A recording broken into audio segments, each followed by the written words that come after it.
Jason here, Rob Gaynor, repo guy or recovery agent, whatever you might want to call him. Rob, we're going to talk about some of the dumb shit we've done together over the few years we repoed together. There's been a few of those. So you've been repoing for about how long? Oh, I've been out there almost 15 years now. Rob started with a company I had called S&G Towing, sneaky and greedy towing. He come to work for us for free. He wanted to work bad enough that he came to work for us for free. So we took him in for, I don't know, about 2.5 weeks. Then we got a really good account that paid well. And then I don't think he worked for free, but maybe 2.5 weeks he did so well. We felt bad. We're like, we can't let him work for free.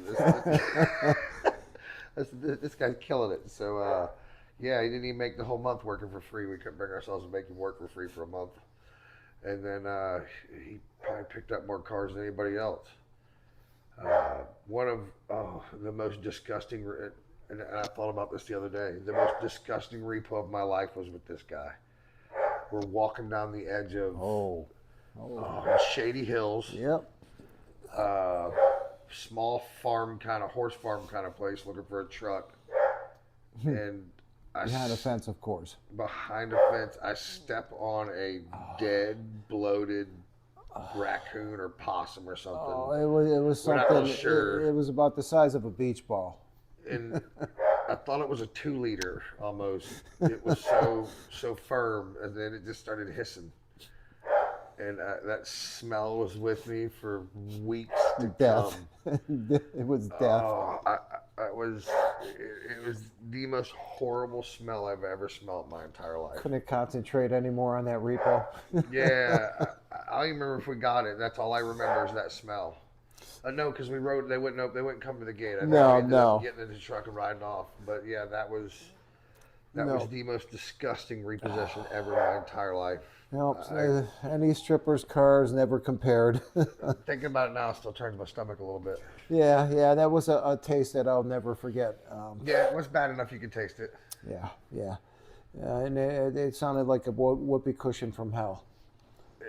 And the smell was immediate. It followed us all the way back to the truck. It stayed on me for days. Yeah, I don't think I could eat right again for about 2 or 3 days without thinking about that. Even you did a lot without me. What was one? You told me a story about how you chased a guy back in the house with a rifle.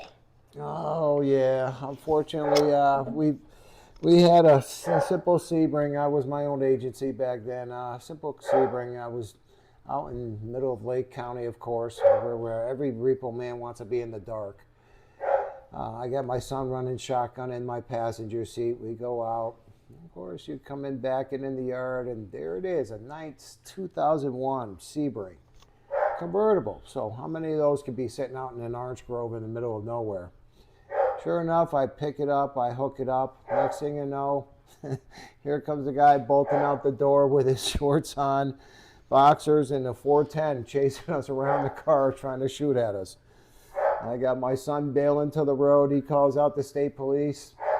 We're out there probably doing the lap around the car for about 4 or 5 times. I'm telling him to get a little closer so I can hit him with my mag light. He's trying to shoot at me. Next thing I know, state police come in. We're all on the ground. Everybody's in cuffs for about 10 minutes, and then, he went away for a while, and I got the car. That's too much. That was a fun night. We've had some fun nights, though. We've had law enforcement. We've had preachers. I remember one morning going out. Preacher. That was a horrible human being. I'm not a religious person, and she's one of the reasons it makes it tough to be religious. She was trying to let me meet God that day. Yes. I'm telling you. She'd run you over, and I even think she'd hit Pearson, too. Yeah. I'm not 100% sure. We'd all been run over a few times, I assure you. Yeah. She was a preacher of a church in the Seminole Heights area. Mercedes 430. GLE. Yep.